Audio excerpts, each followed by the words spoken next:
John Calvin on Psalm 67. God be merciful unto us and bless us, and cause his face to shine upon us, Selah. That thy way may be known upon earth, thy saving health among all nations. Let the people praise thee, O God, let all the people praise thee.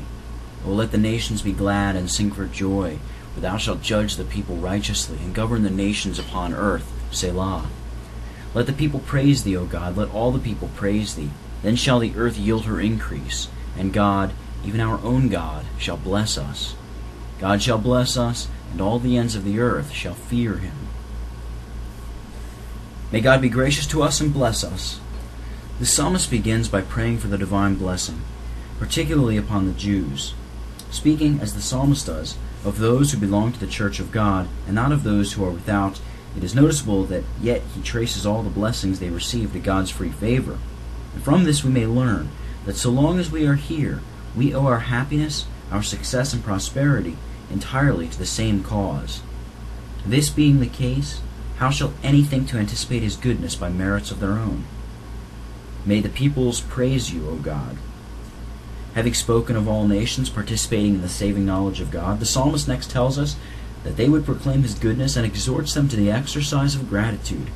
It is impossible that we can praise God aright unless our minds be tranquil and cheerful, unless as persons reconciled to God, we are animated with the hope of salvation and, quote, the peace of God, which passeth all understanding, unquote, reign in our hearts.